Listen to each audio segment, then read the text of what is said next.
வணக்கம். இந்திய நேரப்படி மதியம் 1:30 மணி செய்திகள். முதலில் ஜெம் தலைப்பு செய்திகளை காணலாம். இந்தியா சிங்கப்பூர் இடையே வலுவான கூட்டாண்மை. எக்ஸ் தள பக்கத்தில் பிரதமர் மோடி பதிவு. உளுந்தூர்பேட்டை கூவாகம் ஏரியில் மூழ்கி உயிரிழந்த 2 சிறுவர்கள் குடும்பத்தினருக்கு தலா 3 லட்சம் ரூபாய் நிவாரணம்.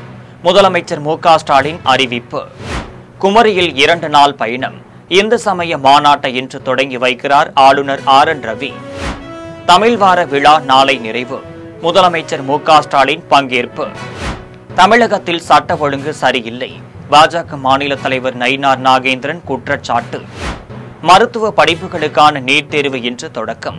நாடு முழுவதும் 22 லட்சம் பேர் பங்கேற்பு. கலிபோர்னியாவில் குடியிருப்புகள் மீது விமானம் விழுந்து நொறுங்கி விபத்து.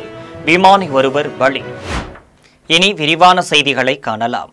சிங்கப்பூரில் பிரதமர் தேர்தலில் வெற்றி பெற்ற லாரன்ஸ் வாங்குக்கு பிரதமர் மோடி தனது எக்ஸ் தள பக்கத்தில் வாழ்த்து தெரிவித்துள்ளார். சிங்கப்பூரில் நேற்று நடந்த நாடாளுமன்ற தேர்தலில் ஆளும் கட்சியான மக்கள் செயல் கட்சி 82 இடங்களில் வெற்றி பெற்று ஆட்சியை கைப்பற்றியது. இதன் காரணமாக லாரன்ஸ் வோங் மீண்டும் பிரதமராக பதவியேற்க உள்ளார். இந்த நிலையில் லாரன்ஸ் வாங்குக்கு பிரதமர் மோடி தனது எக்ஸ் தள பக்கத்தில் வாழ்த்து தெரிவித்துள்ளார். அதில் பொது தேர்தலில் வெற்றி பெற்றதற்கு மனமார்ந்த வாழ்த்துக்கள் என்றும் தெரிவித்தார். மேலும் இந்தியாவும் சிங்கப்பூரும் வலுவான கூட்டணியை கொண்டு வந்துள்ளதாகவும் இதனை மேலும் முன்னேற்றுவதற்காக அந்நாட்டுடன் தொடர்ந்து பணியாற்ற விரும்புவதாகவும் தெரிவித்துள்ளார். கள்ளக்குறிச்சி மாவட்டம் கூவாகம் ஏரியில் தவறி விழுந்து உயிரிழந்த சிறுவன் சிறுமியின் பெற்றோர்களுக்கு தலா 3 லட்சம் நிதி உதவி வழங்கிட முதலமைச்சர் மு.க. ஸ்டாலின் உத்தரவிட்டுள்ளார். இது தொடர்பாக அவர் வெளியிட்டுள்ள செய்திக்குறிப்பில் கள்ளக்குறிச்சி மாவட்டம் வடக்கு நெமிலி கிராமத்தைச் சேர்ந்த ராஜேந்திரன் கண்மணி தம்பதியினரின் 10 வயது மகள் ஜெயலட்சுமி மற்றும் விழுப்புரம் மாவட்டம் திருவெண்ணநல்லூரைச் சேர்ந்த வி.ஜி. ஸ்னேகா தம்பதியினரின் 5 வயது மகன் நித்தீஷ் ஆகிய இருவரும் கள்ளக்குறிச்சி மாவட்டம் கூவாக்கம் ஏரியில் தவறி விழுந்து உயிரிழந்தனர். இச்சம்பவத்தில் உயிரிழந்த சிறுவன் மற்றும் சிறுமியின் பெற்றோர்களுக்கும் அவர்களது உறவினர்களுக்கும் ஆழ்ந்த இரங்கலையும் ஆறுதல்களையும் தெரிவித்துக் கொள்வதோடு உயிரிழந்த 2 குழந்தைகளின் பெற்றோர்களுக்கும் தலா 3 லட்சம் ரூபாய் முதலமைச்சரின் பொது நிவாரண நிதியிலிருந்து வழங்கிடவும் உத்தரவிடப்பட்டுள்ளதாக அதில் தெரிவித்துள்ளது. 2 நாள் பயணமாக ஆளுநர் ஆர்.என். ரவி இன்று குமரி செல்கிறார். கன்னியாகுமரி மாவட்டம் கூட்டாலுமூடு பைங்குளம் பத்ரேஸ்வரி தேவஸ்தானம் சார்பில் 10 நாள் சித்திரை திருவிழா மற்றும் இந்து சமய மாநாடு இன்று தொடங்க உள்ளது. இந்த விழாவில் சிறப்பு விருந்தினராக ஆளுநர் ஆர்.என். ரவி பங்கேற்று நிகழ்ச்சியை தொடங்கி வைக்க உள்ளார். இந்த நிகழ்வில் கலந்து கொள்வதற்காக இன்று காலை விமானம் மூலம் திருவனந்தபுரம் சென்று அங்கிருந்து கார் மூலம் சென்று தனியார் பள்ளி கட்டிட திறப்பு விழாவில் பங்கேற்கிறார். மாலை 5 மணிக்கு வெள்ளிமலை நிகழ்ச்சிகளை முடித்துக் கொண்டு நாகர்கோவில் அரசு விருந்தினர் மாளிகை வருகிறார். பின்னர் மாலை 6:20 மணிக்கு கூட்டாலுமூடு பத்ரேஸ்வரி அம்மன் கோவில் செல்லும் அவர் இரவு 7 மணிக்கு திருவிழா சமய மாநாட்டை தொடங்கி வைக்கிறார். தமிழ் வார விழாவின் நிறைவு விழா நாளை முதலமைச்சர் மு.க. ஸ்டாலின் தலைமையில் நடைபெறவுள்ளது. தமிழ் வார விழாவின் நிறைவு விழா நாளை காலை 10:30 மணியளவில் சென்னை வாலாஜா சாலையில் உள்ள கலைவாணர் அரங்கத்தில் முதலமைச்சர் மு.க. ஸ்டாலின் தலைமையில் நடைபெறவுள்ளது. இந்த விழாவில் அமைச்சர் மு.பே. சாமிநாதன், மா. சுப்பிரமணியன், பி.கே. சேகர்பாபு ஆகியோர் முன்னிலை வகிக்க உள்ளார்கள். இவ்விழாவில் நாடாளுமன்ற சட்டமன்ற உறுப்பினர்கள், உள்ளாட்சி பிரதிநிதிகள் மற்றும் அரசு உயர் அலுவலர்கள் கலந்து கொள்ள உள்ளனர். இந்த விழாவில் தமிழ் வளர்ச்சித் துறையின் வாயிலாக 5 சிறந்த தமிழ் எழுத்தாளர்களின் படைப்புகளை நாட்டுடைமையாக்கியதன் தொடர்பாக அவர்களின் குடும்பத்தினருக்கு பரிசு தொகையும் பல்வேறு போட்டிகளில் வெற்றி பெற்றவர்களுக்கு பரிசுகளும் வழங்கி முதலமைச்சர் மு.க. ஸ்டாலின் விழா பேருரையாற்றுகிறார். திமுக ஆட்சியில் சட்ட ஒழுங்கு சரியில்லை என்று பாஜக மாநில தலைவர் நயினார் நாகேந்திரன் கூறியுள்ளார். தூத்துக்குடி விமான நிலையத்தில் பாரதிய ஜனதா கட்சியின் மாநில தலைவர் நயினார் நாகேந்திரன் செய்தியாளர்களை சந்தித்து பேசினார். அப்போது அவர் திமுக ஆட்சியில் சட்ட ஒழுங்கு சரியில்லை என்றும் பள்ளி மாணவர்கள் போதை பழக்கத்திற்கு அடிமையாகி உள்ளதாகவும் குற்றம் சாட்டினார். மேலும் திமுக ஆட்சியில் நடைபெற்ற கொலை சம்பவங்களை பட்டியலிட்டு கூறினார். தொடர்ந்து தமிழக முதல்வருக்கு தேர்தல் குறித்து தோல்வி பயம் வந்துவிட்டதாகவும் தெரிவித்துள்ளார். 2025-26 ஆண்டு இளநிலை மருத்துவ படிப்புகளுக்கான நீட் நுழைவுத் தேர்வு இன்று மதியம் நடைபெற உள்ளது. நாடு முழுவதும் அரசு மற்றும் தனியார் மருத்துவக் கல்லூரிகளில் உள்ள எம்பிபிஎஸ், பிடிஎஸ் படிப்புகள் மற்றும் சித்தா, ஆயுர்வேதா உள்ளிட்ட மருத்துவ படிப்பின் அகில இந்திய ஒதுக்கீடு இடங்களுக்கு நீட் தேர்வு மூலம் மாணவர் சேர்க்கை நடைபெற்று வருகிறது. அதேபோன்று ராணுவ கல்லூரிகளில் பிஎஸ்சி நர்சிங் படிப்புக்கு நீட் தேர்வு கட்டாயமாக்கப்பட்டுள்ளது. இந்த நீட் தேர்வை தேசிய தேர்வுகள் முகமை ஆண்டுதோறும் நடத்தி வருகிறது. 2025-26 கல்வியாண்டிற்கான நீட் தேர்வு இன்று மதியம் 2 மணி முதல் மாலை 5:20 மணி வரை நடைபெறுகிறது. நாடு முழுவதும் நீட் தேர்வை எழுத சுமார் 22 லட்சம் பேர் விண்ணப்பித்துள்ளனர். தமிழகத்தை பொறுத்தவரை 1.5 லட்சம் பேர் விண்ணப்பித்துள்ளனர். தமிழகத்தில் சென்னை, மதுரை, திருச்சி உள்ளிட்ட 31 மாவட்ட தலைநகரங்களில் நீட் தேர்வு நடக்கிறது. ராமநாதபுரத்தில் சாலையோரம் நின்றவர்கள் மீது கார் மோதிய விபத்தில் ஒருவர் பரிதாபமாக பலியாகினார். ராமநாதபுரம் கீழக்கரை கிழக்கு கடற்கரை சுற்றுச்சாலையில் தெற்கு தரவை அம்மன் கோவில் பகுதியில் சிலர் சாலையோரத்தில் நின்று பேசிக் கொண்டிருந்தனர். அப்போது பரமக்குடி பொன்னையபுரத்தைச் சேர்ந்த ராமநாத பிரபு என்பவர் ஓட்டி வந்த கார் சாலையோரம் நின்றவர்கள் கூட்டத்தில் புகுந்தது. இதில் 12 பேர் தூக்கி வீசப்பட்டு படுகாயமடைந்தனர். காயமடைந்தவர்களை அருகில் இருந்தவர்கள் மீட்டு சிகிச்சைக்காக ராமநாதபுரம் அரசு மருத்துவமனைக்கு அனுப்பி வைத்தனர். இதில் பழனிக்குமார், சிவா, ரித்திக்குமார், பிரசாந்த் ஆகியோர் மதுரை அரசு மருத்துவமனைக்கு மேல் சிகிச்சைக்காக அனுமதிக்கப்பட்டனர். அதில் சாத்தையா என்பவர் மருத்துவமனைக்கு செல்லும் வழியில் பரிதாபமாக உயிரிழந்தார். இச்சம்பவம் தொடர்பாக ராமநாத பிரபுவை கேணிக்கரை போலீசார் விசாரித்து வருகின்றனர். இந்த நிலையில் கார் ஏற்றி ஒருவர் பலியானதை தொடர்ந்து அந்த பகுதியில் பதற்றம் நிலவுவதால் 100க்கும் மேற்பட்ட போலீசார் குவிக்கப்பட்டுள்ளனர். 13 ஆண்டுகளுக்கு முன்பு காதல் திருமணம் செய்த கணவனை மனைவியின் உறவினர்கள் கொலை செய்ய முற்பட்ட சம்பவம் பெரும் அதிர்ச்சியை ஏற்படுத்தியுள்ளது. தஞ்சாவூர் மாவட்டம் பட்டுக்கோட்டை அருகே எட்டுப்புலிக்காடு பகுதியைச் சேர்ந்தவர்கள் களியமூர்த்தி, மகாலட்சுமி தம்பதியினர். இவர்கள் கடந்த 13 ஆண்டுகளுக்கு முன்பு வீட்டை விட்டு வெளியேறி காதல் திருமணம் செய்து கொண்டு திருவோணம் பகுதியில் வசித்து வருகின்றனர். இதையடுத்து மகாலட்சுமி தனது தாய் மற்றும் உறவினர்களுடன் சமாதானமாக தாய் வீட்டிற்கு வந்து சென்றதாக கூறப்படுகிறது. இந்த நிலையில் நேற்று மகாலட்சுமியின் உறவினர்கள் வீடு புகுந்து களியமூர்த்தியை சரமாரியாக 20க்கும் மேற்பட்ட இடங்களில் வெட்டி உள்ளனர். இதில் படுகாயமடைந்த களியமூர்த்தி தஞ்சை மருத்துவக் கல்லூரி மருத்துவமனையில் சிகிச்சைக்காக சேர்க்கப்பட்டுள்ளார். தகவல் அறிந்து வந்த போலீசார் வழக்கு பதிவு செய்து மகாலட்சுமியின் உறவினர்களை தேடி வருகின்றனர். 13 ஆண்டுகளுக்கு முன்பு காதல் திருமணம் செய்த கணவனை மனைவியின் உறவினர்கள் கொலை செய்ய முற்பட்ட சம்பவம் பெரும் அதிர்ச்சியை ஏற்படுத்தியுள்ளது. அங்க திருவோணத்துக்கு அது வரைக்கும் நாங்க ஊருக்கு வரல சார்.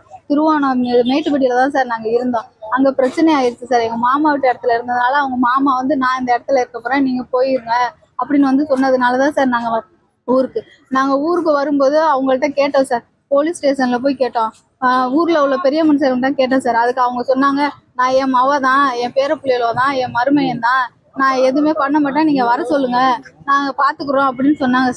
நானும் எங்க வீட்டுக்காரன் வந்தோம் சார். வந்து நாங்க 2 மாசம் வரைக்கும் எந்த சண்டை பக்கம் எங்க வீட்டுக்காரர் போக மாட்டாரு. அவங்க குடிக்க மாட்டாங்க சார்.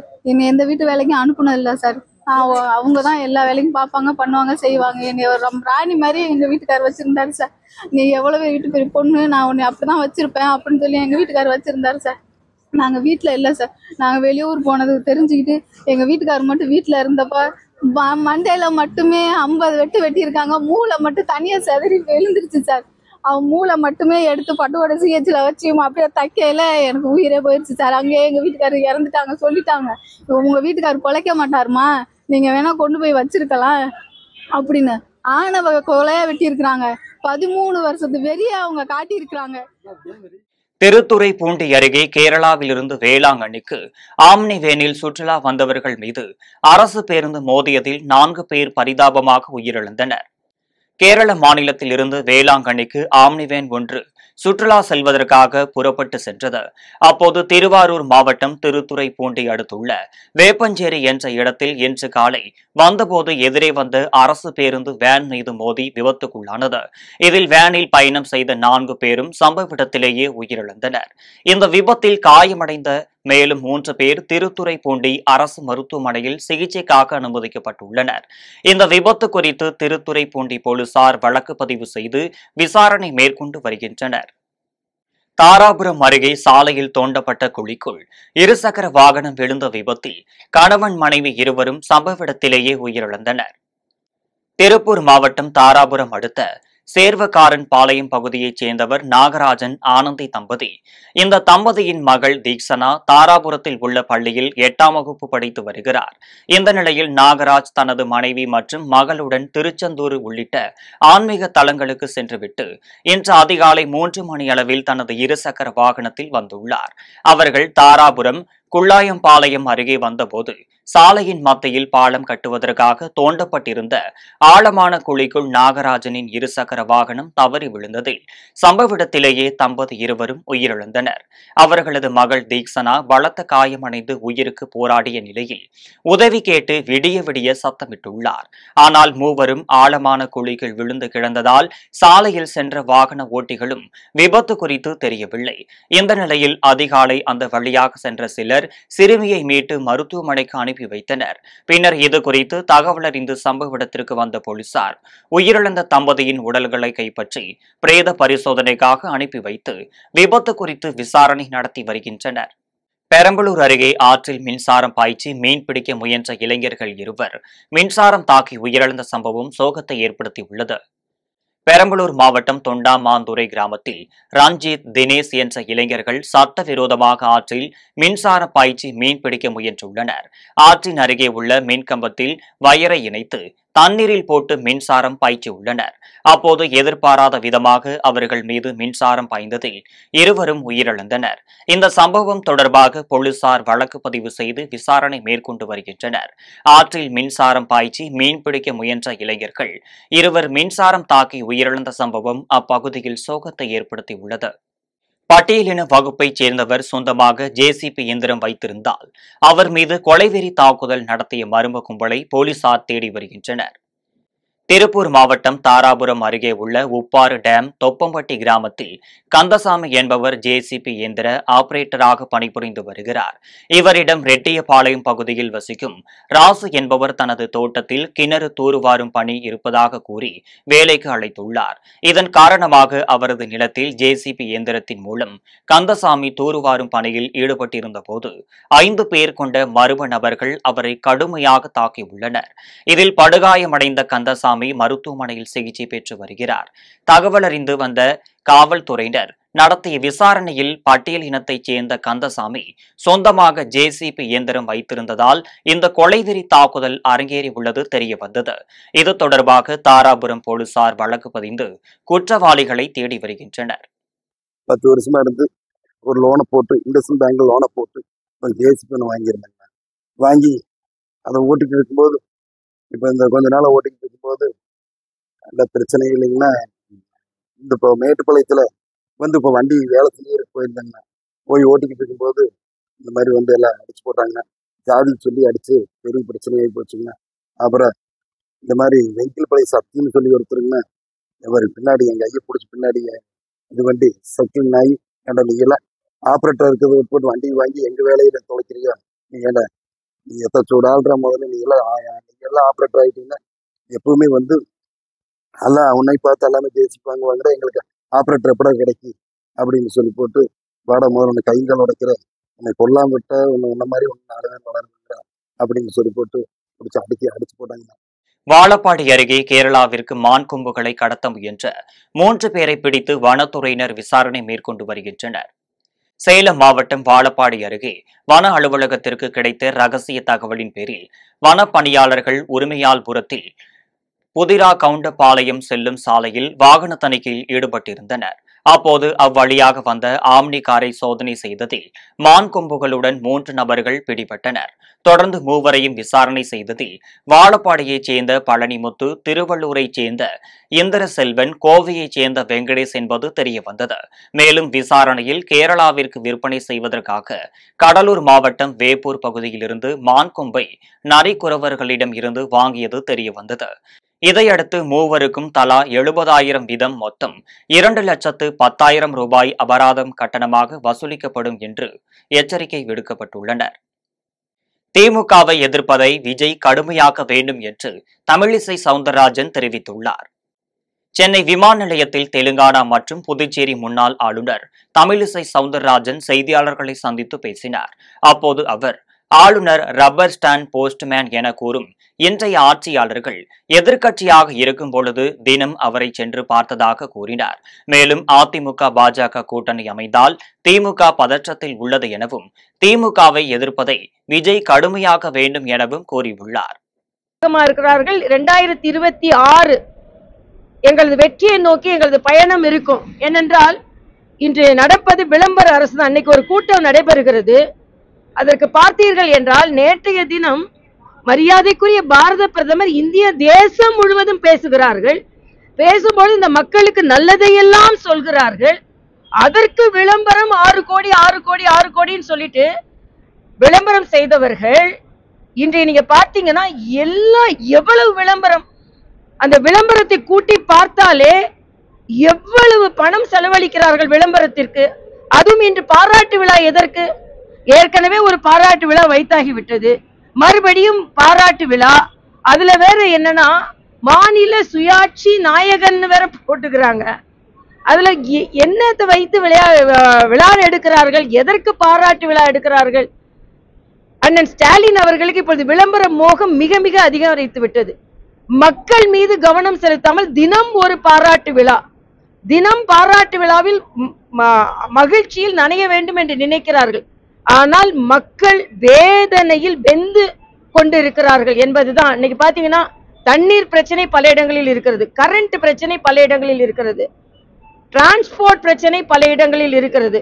பல இடங்களில் செவிலியராக இருக்கட்டும், காவல்துறையா இருக்கட்டும், மருத்துவத்துறையா இருக்கட்டும், எல்லா இடத்திலும் காலி பணியிடங்கள் நிரப்பப்படாமல் இருக்கிறது. அதிகாரிகள் தவறு செய்கிறார்கள் என்று உயர் நீதிமன்றம் சுட்டி காண்பித்திருக்கிறது. அதனால் முதலில் அரசாங்கத்தின் மீதும் தமிழக மக்கள் மீதும் அக்கறை செலுத்த வேண்டும் என்று நான் கேட்டுக்கொள்கிறேன். திட்டக்குடி அருகே கள்ளநோட்டு வழக்கில் தலைமறைவாக இருந்த முக்கிய குற்றவாளி உட்பட 6 பேரை போலீசார் கைது செய்து மத்திய சிறையில் அடைத்தனர். கடலூர் திட்டக்குடி அருகே அதர்நத்தம் கிராமத்தில் கள்ளநோட்டு வழக்கில் தலைமறைவாக இருந்த முக்கிய குற்றவாளியான செல்வம் என்பவர் கைது செய்யப்பட்டார். தொடர்ந்து அவரது கூட்டாளிகளான பிரபு, வல்லரசு, பெரியசாமி, ஆறுமுகம், சூர்யா உட்பட 6 பேரை தனிப்படை காவல்துறையினர் கைது செய்தனர். தொடர்ந்து செல்வத்திடம் நடத்திய விசாரணையில் பல மாநிலங்களில் தொழிலதிபர்கள் மற்றும் சாதாரண மக்களிடம் சுமார் 30 கோடி ரூபாய் அளவில் பண மோசடி செய்ததும் தெரியவந்துள்ளது. இதனைத் தொடர்ந்து அவர்களை கைது செய்த போலீசார் அவர்களிடம் இருந்த கார் மற்றும் 3 மடிக்கணினி, கள்ளநோட்டு ஜெராக்ஸ் இயந்திரத்தை பறிமுதல் செய்து கடலூர் மத்திய சிறையில் அடைத்தனர். கெங்கவள்ளி அருகே இருசக்கர வாகனத்தில் வைத்திருந்த 2.5 லட்சம் ரொக்க பணத்தை லாபகமாக திருடிச் சென்ற மர்ம நபர்களை போலீசார் தேடி வருகின்றனர். சேலம் மாவட்டம் கெங்கவள்ளி அருகே விவசாயி முருகேசன் என்பவர் தனியார் வங்கியில் தனது வங்கி கணக்கில் இருந்த 4 லட்சம் ரூபாய் பணத்தை எடுத்துக்கொண்டு இருசக்கர வாகனத்தில் வந்து கொண்டிருந்தார். அப்போது வாகனத்தை நிறுத்திவிட்டு விவசாய தோட்டத்திற்கு தேவையான பொருட்கள் வாங்க கடைக்கு சென்றபோது அவரை பின்னால் தொடர்ந்த 2 மர்ம நபர்கள் முருகேசன் இருசக்கர வாகனத்தில் வைத்திருந்த 4 லட்சம் ரூபாய் ரொக்க பணத்தில் 2.5 லட்சம் ரூபாயை திருடிச் சென்றுள்ளனர். இதனையடுத்து அவர் கொடுத்த புகாரின் அடிப்படையில் அங்குள்ள சிசிடிவி காட்சிகளை போலீசார் ஆய்வு செய்து பணத்தை திருடிய 2 பேரை தேடி வருகின்றனர். இந்த நிலையில் இது தொடர்பான சிசிடிவி காட்சிகள் வெளியாகி வைரலாகி வருகிறது. மதுரையில் பல்வேறு திருட்டு சம்பவங்களில் ஈடுபட்ட 4 ஆண்டுகளாக தலைமறைவாக இருந்த இளைஞரை போலீசார் கைது செய்துள்ளனர். ரயில் பயணத்தின் போது பயணிகளிடம் இருந்து உடைமைகளை திருடிய வழக்கில் தேனி மாவட்டத்தைச் சேர்ந்த நாகராஜ் என்பவரை தனிப்படை போலீசார் தேடி வந்தனர். மேலும் அவர் கொடைக்கானல் பகுதியில் உள்ள தாண்டிக்குடி, பெரும்பாறை மற்றும் வத்தலக்குண்டு ஆகிய பகுதிகளில் இருசக்கர வாகன திருட்டில் ஈடுபட்டது தெரியவந்தது. இந்த நிலையில் 4 ஆண்டுகளாக தலைமறைவாக இருந்த நாகராஜை மதுரை இருப்பு பாதை காவல் ஆய்வாளர் தலைமையிலான தனிப்படை போலீசார் கைது செய்து நிலுவையில் உள்ள வழக்கு குறித்து விசாரணை நடத்தி வருகின்றனர். தமிழகத்தில் பல்வேறு பகுதிகளில் நடைபெற்ற ஆன்மீக நிகழ்வுகளை தற்பொழுது காணலாம். கடலூர் மாவட்டம் வடலூரில் உள்ள சத்திய ஞான சபையில் சித்திரை மாத பூச நட்சத்திர தினத்தையொட்டி ஜோதி தரிசனம் நடைபெற்றது. இதில் திரளான பக்தர்கள் கலந்து கொண்டு வள்ளலாரின் மகா மந்திரத்தை உச்சரித்தபடி சாமி தரிசனம் செய்தனர். தொடர்ந்து தர்மசாலை சபை வளாகத்தில் பக்தர்களுக்கு சிறப்பான அன்னதானம் வழங்கப்பட்டது. புதுச்சேரி மாநிலம் தருமபுரத்தில் உள்ள புனித ஜெபஸ்தியர் ஆலயத்தின் 151வது ஆண்டு திருவிழாவையொட்டி தேர்பவனி வீதி விழா நடைபெற்றது. இதில் புனித தூய தேற்றரவு அன்னை ஆலய பங்கு தந்தை பால்ராஜ்குமார் மற்றும் துணை பங்கு தந்தை சாமிநாதன் ஆகியோர் கலந்து கொண்டு விழாவை நடத்தி வைத்தனர்.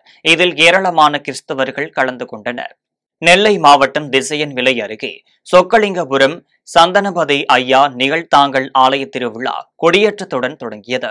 இவ்விழாவில் கண்ணன், ஜெயகிருஷ்ணன், கனித்துறை ஆகியோர் கலந்து கொண்டு தலைமை வகித்தனர். இதனைத் தொடர்ந்து ஐயா வைகுண்டர் குதிரை வாகனத்தில் வலம் வரும் நிகழ்ச்சி நடைபெற்றது. இதில் திரளான பக்தர்கள் கலந்து கொண்டு சாமி தரிசனம் செய்தனர். கோவை மாவட்டம் வால்பாறை சிறுவர் பூங்கா பகுதியில் அமைந்துள்ள ஆதிபராசக்தி அம்மன் கோவிலில் திருவிழா நடைபெற்றது. இதனை சிறப்பு அபிஷேகம் மற்றும் தீபார்த்தனை காண்பிக்கப்பட்டது. இதில் ஏராளமான பக்தர்கள் கலந்து கொண்டு சாமி தரிசனம் செய்தனர். மேலும் முக்கிய வீதிகளில் அம்மன் ஊர்வலம் நடைபெற்றது. இவ்விழாவில் ஏற்பாட்டினை திருப்பணி குழுவினரும் மகளிர் அணி மற்றும் அப்பகுதி மக்களும் சிறப்பாக செய்திருந்தனர். சேலம் மாவட்டம் ஆத்தூர் தாயுமானவர் தெருவில் உள்ள திரௌபதி அம்மன் கோவிலில் தீமிதி திருவிழா வெகு விமரிசையாக நடைபெற்றது. இதனைத் தொடர்ந்து வில்லிசை அரசி செல்வி மாதிரி கலைக்குழுவின் வில்லுப்பாட்டு நிகழ்ச்சி நடைபெற்றது. இதில் பாடியம்மன் திருப்பாடல்களை ஏராளமான பக்தர்கள் கண்டுகளித்தனர். வேலூர் கோட்டையில் உள்ள ஜலகண்டேஸ்வரர் ஆலயத்தில் அக்னி நட்சத்திரம் ஒட்டி சிவலிங்கம் ஜலகண்டேஸ்வரர் மேல் தாராபாத்திரம் அமைக்கப்பட்டு சிவலிங்கம் ஜலகண்டேஸ்வரர் மேல் ஒவ்வொரு துளியாக விழும் தாராபிஷேகம் நடைபெற்றது. இன்று துவங்கி அக்னி நட்சத்திரம் நிறைவு நாளான 28ஆம் தேதி வரையில் தாராபிஷேகம் நடைபெறவுள்ளது. இதில் திரளான பக்தர்கள் கலந்து கொண்டு சாமி தரிசனம் செய்தனர். அம்பத்தூர் அருகே புதிதாக கட்டப்பட்டுள்ள மீன் மார்க்கெட்டை அமைச்சர் சேகர் பாபு திறந்து வைத்தார். சென்னை அம்பத்தூரை அடுத்த சூரப்பட்டு பகுதியில் புதிதாக மீன் மார்க்கெட் கட்டப்பட்டுள்ளது. இதனை இந்து சம அறநிலையத்துறை அமைச்சர் சேகர் பாபு திறந்து வைத்தார். மீன் தொழில் செய்யும் பெண்களுக்கு மீன் கூடை மற்றும் தார்பாய்கள் உள்ளிட்டவை அவர் வழங்கினார். இந்த மீன் மார்க்கெட்டில் மொத்தம் 89 மீன் கடைகளும் 40க்கும் மேற்பட்ட காய்கறி கடைகளும் அமைக்கப்பட்டுள்ளன. நிகழ்ச்சிக்கு பின் செய்தியாளர்களிடம் பேசிய மீன் மார்க்கெட் உரிமையாளர் சதீஷ்குமார் இவ்வாறு தெரிவித்தார். இன்றைக்கி நம்ம சூரப்பட்டு மீன் மார்க்கெட்டு நம்ம மாண்புமிகு இந்து அறநிலையத்துறை அமைச்சர் திரு சேகர் பாபு சாரால் இன்றைக்கி திறந்து வைக்கப்பட்டது. இந்த மார்க்கெட்டு என்ன சிறப்புன்னா, இது சூரப்பட்டில் இதுதான் இந்த இடத்துல பெரிய மார்க்கெட்டு. இது வந்து கிட்டத்தட்ட ஒரு 90 கடை மீன் கடை இங்கே இருக்குது. இந்த மீன் கடைங்களுக்கு மீன் வியாபாரிகள் தமிழ்நாட்டில் மட்டும் இல்லாமல் வெளியூர்லேருந்து பெங்களூரு, கேரளா, பல மாவட்டத்தில் இருந்தும் இங்கே எடுத்துகிட்டு வந்து வியாபாரம் பண்ணுறதுக்கு எல்லாரும் புக் பண்ணியிருக்கிறாங்க. கடை இன்றைக்கி தான் துவக்க விழா ஆரம்பிச்சிருக்கிறோம். இது மட்டும் இல்லாமல் இந்த மார்க்கெட்டில் இன்னும் சில சிறப்பு அம்சம்னா, இங்கே சூப்பர் மார்க்கெட்டு இருக்குது, ஹோட்டல் இருக்குது, காய்கறி கடைகளே ஒரு 40 ஹோல்சேல் காய்கறி கடை இருக்குது. உத்தரகாண்டில் உள்ள பத்ரிநாத் கோவில் நடை இன்று திறக்கப்பட்டது. உத்தரகாண்டில் உள்ள பத்ரிநாத் கோவிலில் பக்தர்கள் வழிபாட்டிற்கு இன்று திறக்கப்பட்டது. அதிகாலை 6 மணியளவில் நடை திறக்கப்பட்டு சுவாமிக்கு பூஜைகள் நடைபெற்றன. இதையொட்டி அங்கு திரண்டிருந்த பக்தர்கள் மீது ராணுவ ஹெலிகாப்டரில் இருந்து மலர் தூவி வரவேற்பு அளிக்கப்பட்டது. இதற்கிடையே உத்தரகாண்ட் முதல்வர் புஷ்கர்னி சிங் தாமி பத்ரிநாத் கோவிலில் சுவாமி தரிசனம் செய்ததுடன் அங்கிருந்த பக்தர்களுடன் கலந்துரையாடினார். இனி வருவது உலகச் செய்திகள்.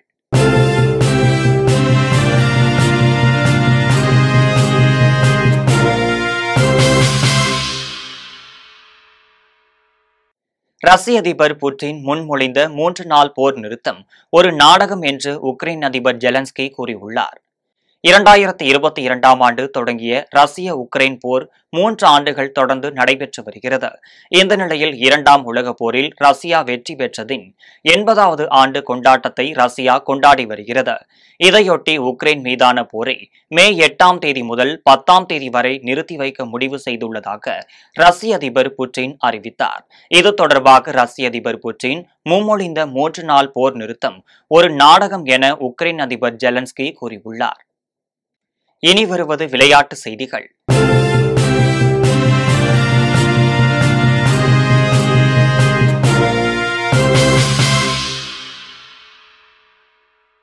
ஐபிஎல் கிரிக்கெட் தொடரில் இன்று 2 ஆட்டங்கள் நடைபெற உள்ளன. 10 அணிகள் பங்கேற்றுள்ள 18வது ஐபிஎல் கிரிக்கெட் திருவிழா இந்தியாவின் பல்வேறு நகரங்களில் நடந்து வருகிறது. இந்நிலையில் ஐபிஎல் தொடரில் இன்று 2 ஆட்டங்கள் நடைபெற உள்ளன. முதலில் கொல்கத்தா ராஜஸ்தான் அணிகள் மோதுகின்றனர். கொல்கத்தா ஈடன் கார்டன் மைதானத்தில் இன்று பிற்பகல் 3:30 மணிக்கு தொடங்கும் போட்டியில் இவ்விரு அணிகளும் பலப்பரீட்சை நடத்துகின்றனர். இன்று நடைபெறும் மற்றொரு ஆட்டத்தில் பஞ்சாப் லக்னோ அணிகள் மோதுகின்றனர். தர்மசாலாவில் இரவு 7:30 மணிக்கு தொடங்கும் போட்டியில் இவ்விரு அணிகளும் மோதுகின்றனர். இனி வருவது வானிலை செய்திகள்.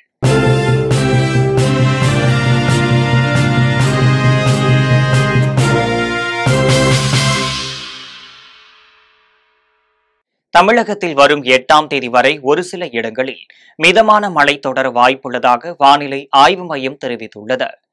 இது தொடர்பாக வானிலை ஆய்வு மையம் வெளியிட்டுள்ள அறிவிப்பில் தமிழகம் பகுதிகளில் மேல் வளிமண்டல கீழடுக்கில் கிழக்கு மற்றும் மேற்கு திசை காற்று சந்திப்பு நிலவுகிறது.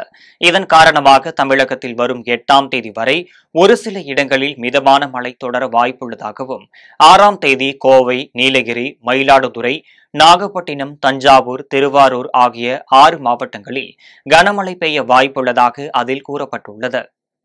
கத்திரி வெயில் எனப்படும் அக்னி நட்சத்திரம் தமிழகத்தில் இன்று தொடங்கியது. மே மாதத்தில் கத்திரி வெயில் எனப்படும் அக்னி நட்சத்திரம் 25 நாட்கள் வரும். இந்த நாட்களில் வெயில் அதிகமாக இருக்கும். இந்நிலையில் இந்த ஆண்டு இன்று தொடங்கும் அக்னி நட்சத்திரம் மே 28ஆம் தேதி முடிவடையும் என வானிலை ஆய்வு மையம் தகவல் தெரிவித்துள்ளது. எனினும் பெரும்பாலான பகுதிகளில் வெயில் அதிகமாக இருக்கும் என்பதால் கோடை வெயிலில் இருந்து மக்கள் தங்களை காத்துக்கொள்ள தேவையான முன்னெச்சரிக்கை நடவடிக்கைகளை மேற்கொள்ள வேண்டும் என்று சுகாதாரத்துறையினர் அறிவுறுத்துகிறார்கள். மீண்டும் ஜெம் தலைப்பு செய்திகள். இந்தியா சிங்கப்பூர் இடையே வலுவான கூட்டாண்மை. எக்ஸ் தள பக்கத்தில் பிரதமர் மோடி பதிவு. உளுந்தூர்பேட்டை கூவாகம் ஏரியில் மூழ்கி உயிரிழந்த 2 சிறுவர்கள் குடும்பத்தினருக்கு தலா 3 லட்சம் ரூபாய் நிவாரணம். முதலமைச்சர் மு.க. ஸ்டாலின் அறிவிப்பு. குமரியில் 2 நாள் பயணம். இந்து சமய மாநாட்டை இன்று தொடங்கி வைக்கிறார் ஆளுநர் ஆர்.என். ரவி. தமிழ் வார விழா நாளை நிறைவு. முதலமைச்சர் மு.க. ஸ்டாலின் பங்கேற்பு. தமிழகத்தில் சட்ட ஒழுங்கு சரியில்லை. பாஜக மாநில தலைவர் நயினார் நாகேந்திரன் குற்றச்சாட்டு. மருத்துவ படிப்புகளுக்கான நீட் தேர்வு இன்று தொடக்கம். நாடு முழுவதும் 22 லட்சம் பேர் பங்கேற்பு. கலிபோர்னியாவில் குடியிருப்புகள் மீது விமானம் விழுந்து நொறுங்கி விபத்து. விமானி ஒருவர் பலி. இத்துடன் ஜெம் செய்திகள் நிறைவடைகின்றன. மீண்டும் ஜெம் செய்திகள் மாலை 6 மணிக்கு. உடனுக்குடன் செய்திகளை காண gemlive.tv என்ற இணையதளத்தில் இணைந்திருங்கள். நன்றி, வணக்கம்.